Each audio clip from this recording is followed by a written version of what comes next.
अशाच ताज्या व महत्त्वाच्या घडामोडी जाणून घेण्यासाठी आमच्या शेतकरी वार्ता न्यूज MS-20 चॅनलला लाईक, सबस्क्राईब व शेअर करा.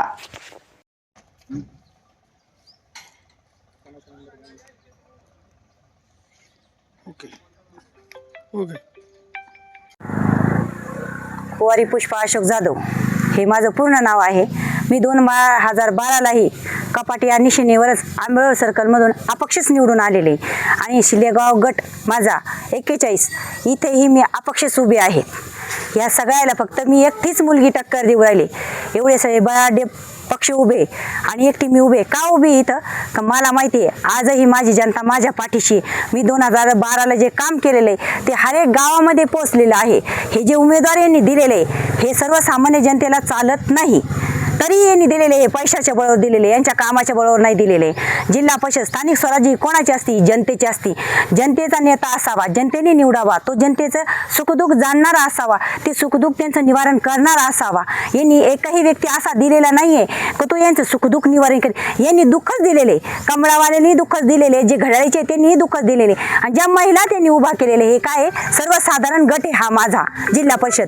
त्यांच्या महिलांना एकालाही बोलता येत नाही. मी स्वतः जिल्हा परिषद मध्ये काम केलेलं आहे आणि त्यांना असं डिवाइडला उभा करून त्यांना जिल्हा परिषदचं काम विचारा म्हणा.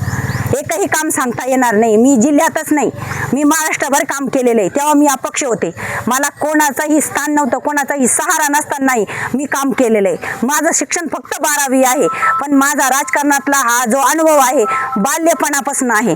माझे वडील राजकारणात असून समाजसेवा करणं हाच त्यांचा एक उद्देश आहे आणि तेच ते करतात. त्यांची समाजसेवा पाहूनच मी माझं जीवन इथं वाहिलेलं आहे.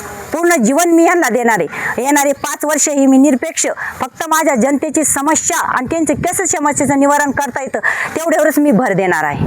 आता सध्या तुम्ही फिरत आहात, शिल्लेगाव गणामध्ये फिरत आहात, काय तुम्हाला सिद्धनाथ वाडगाव गण हा सिद्धनाथ वाडगाव गण आणि शिल्लेगाव गटात तुम्ही फिरत आहात, तर काय तुम्हाला समस्या दिसत आहे? समस्या इकडे अशी आहे, इथं सर्वसामान्य जनतेचे कामच नाही केलेले. जे घरकुल आहे, ज्या विहिरी आहे, जे गोगोटे आहे यांनी दिलेले, याला विहिरीला यांनी 50,000 रुपये लावलेले, गोगोट्याला 7,000 रुपये लावलेले आहे.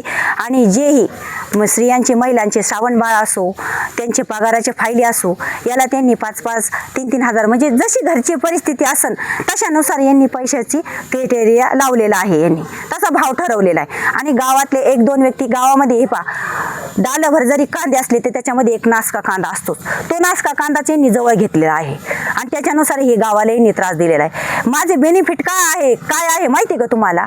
यांनी जे कर्म केलेले आहे पहिले तेच माझं बेनिफिट आहे. यांनी एक गाव असं सोडलेलं नाही का त्या गावामध्ये यांनी सर्वसामान्य जनतेला त्रास दिलेला नाही. मी 5 वर्ष जेव्हा निवडून आले तर 5 वर्ष मी जिल्ह्यात किंवा राज्यात काम केलेलं आहे. एकही व्यक्ती असा आणायचा तुम्ही की त्याच्याकडनं मी 1 पैसा, मी काय सांगते फक्त 1 पैसा जर घेतला असा एखादा व्यक्ती माझ्यासमोर उभा करायचा यांनी. आणि यांनी मला असं दाखवायचा जनतेला की 1 पैसा न घेता एखादा व्यक्ती यांनी उभा करायचा आहे की बिना पैसे घेतल्याचा मी यांचं काम केले. ही तफावत आहे त्यांच्यात आणि माझ्यात. मी ताकद का म्हणते माझी, त्याच्यामुळे मी यांच्याशी संघर्ष करू शकते का माझे जे काम आहे आणि त्यांचे जे कर्म आहे त्यांचे कर्म मला आज उपयोगी येऊ राहिले. जनतेचं जे रोष आहे ते 7 तारखेला येणार. 7 तारखेला ते बरोबर कपाटाच्या निशाणीवरच बटन दाबून 9 तारखेला जेव्हा हे कपाट उघडणार आहे ते यांच्या सगळ्याची अशी धडधड बंद होणार आहे. धडधड यांचे कागदाचे ठोके बंद होणार आहे. इतक्या बहुमताने मला जनता निवडून देणार. खूप सुंदर प्रतिसाद आहे माझा, म्हणजे माझ्यावर प्रेम करू लागली जनता. नाही, आता तुम्ही फिरत आहात, जनतेच्या हे ज्या समस्या तुम्ही बघत आहात त्या निवडून आल्यानंतर सगळ्यात पहिले प्राधान्यक्रम काय असेल तुमचा? प्राधान्यक्रम माझा घरकुला राहणार आहे. बरं. खूप वंचित आणि मागासलेला भाग आहे हा. इथं विधानसभा आणि लोकसभेशिवाय व्यतिरिक्त इथं लोक येतच नाही. म्हणून ग्रामपंचायतचं आणि पंचायत समिती जिल्हा परिषदचं कोणाचे काम करण्याची इच्छाच राहिलेली नाही.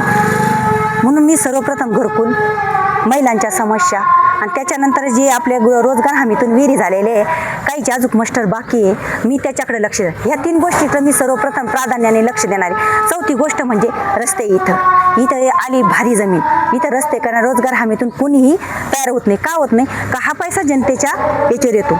यांना जेही लोक आहेत तिथं त्यांचा जनतेवर विश्वास नाही, पण माझा आहे. त्या विश्वासानेच मी इथं उभी राहिले. त्यांनी ते मला निवडून देणार आहे, त्या विश्वासानेच मी काम करणार.